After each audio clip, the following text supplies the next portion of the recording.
Hey, what is going on, guys? This is Jason with Jadren Aquatics. Thanks for hanging out with me again.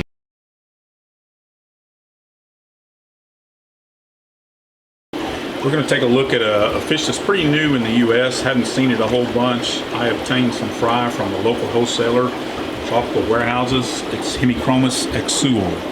It's known as the Turkana Jewel from Lake Turkana in Kenya. They are not as big as a lot of the other jewels. They like the water in Texas, the harder water. The best thing about them is they're just not as mean. It's a substrate spawner. They spawn in these clay pots for me. Very prolific fish. I acquired these fish back in late November last year. We're in early August this year. I have, I don't know, 600-800 fry now, and I got 4 fish. Wound up being 2 pairs, and they've been highly productive. Not a very pretty fish at 1.5 inches, but when they pair up and get happy, they are incredibly red. And I've been really excited about them and look forward to keeping them for many years and really getting them out in the hobby, because like I say, it is a very uncommon fish in the U.S. It was discovered, I think, in 1933 by Ethel Trevos, but just for some reason hasn't really reached the U.S. But far better jewel of all the Hemichromis to keep than the others, and I think it's the prettiest by far. I'm normally a Rift Lake guy, but I think these are pretty special, and I'm going to hang on to them and breed them for a while and see if we can't get them scattered out across the country. Now, do these come from a total different area than the common jewels that we see in the fish hobby? I believe they're endemic to Lake Turkana in Kenya is where they come from. So they don't come from the locations that the other species that Hemichromis come from. And about what size were these guys when you got them? I got them at about 1.5 inches. It looks like the males are going to max out at about 3.5, females at about 3 from what I've seen. Like I say, these fish are, I've had these fish for 8-9 months now, and this is as big as they've gotten. So how old would you say they have to be probably before they'll start spawning? 4 or 5 months. Once they start turning red, they're going to be ready to go. And all you got to do is put a flower pot in the tank and let 2 of them pair off, and then catch them out of there and put them in their own tank, and they're off and running. They'll spawn in that clay pot on the bottom, and they're known to, after the eggs hatch, to come out and dig a hole in the gravel somewhere and move the wigglers to that hole in the gravel. So sometimes the first time they spawn, I said, dadgum, they ate the eggs, or they ate the babies, because there was hundreds of babies in there, and now there's none. Where did they go? And they were so teeny, I just didn't see them, because I wasn't expecting that, and finally read that they're very prone to move the eggs after the eggs have hatched. So good parents? Awesome parents. Awesome parents. The pairs get along very well, and they take excellent care of the babies.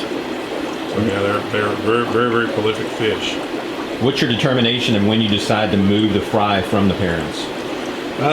Usually, if I want to get them to spawn again, I'll move them. This particular pair, these spawned. I put these in here on 6/9. They spawned on 6/18. The fry hatched in about 36 hours. The fry hatched on 6/20. They were free swimming on 6/24. So these fish are about 6 weeks old at this size, but start out very small. You can take the parents, and I don't usually move the fry. I move mom and dad. A lot of egg-laying cichlids, when you move mom and dad, things don't go well, and mom usually winds up dead. But haven't experienced that with these guys at all. I have a pair right here that I just moved and set up to spawn, where I'd actually separated them because I didn't want any more babies.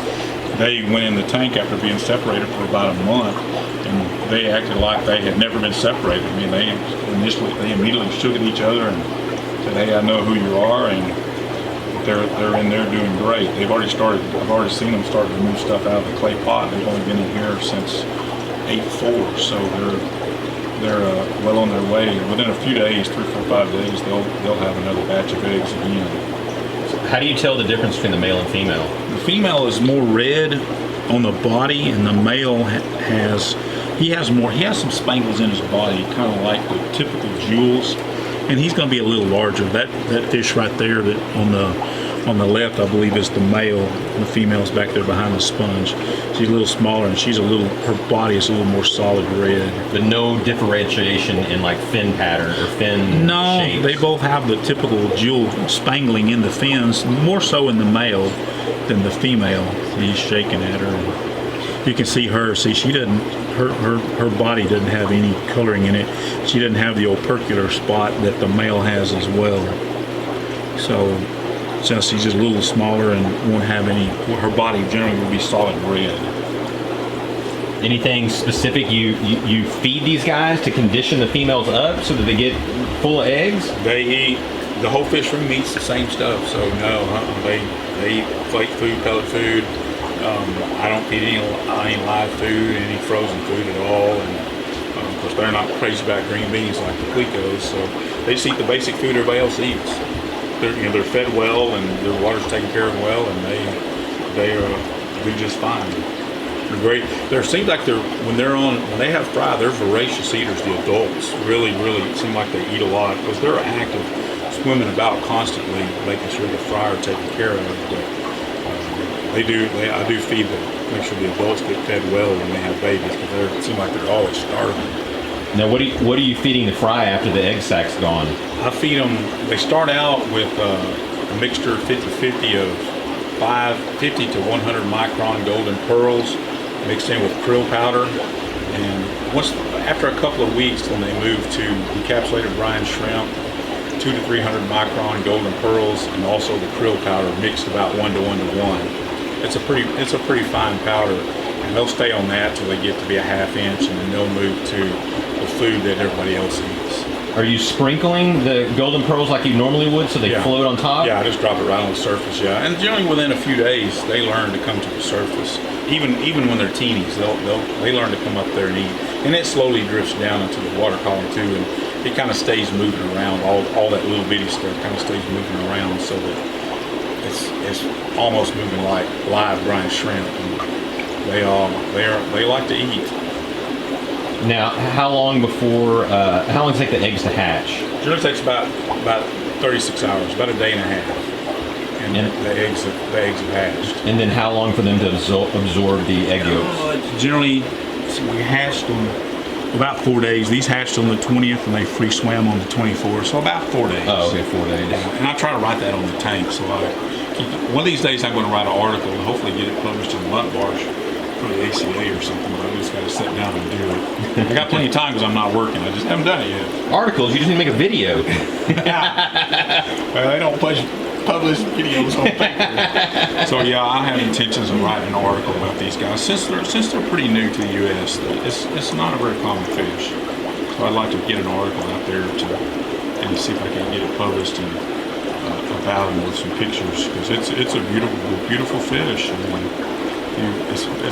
You're not going to find a lot of fish that are that red and that don't kill it, cichlids that don't kill each other.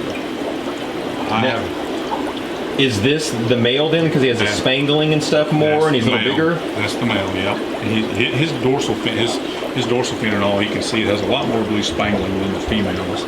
And he has the black opercular spot where the female's body is all red.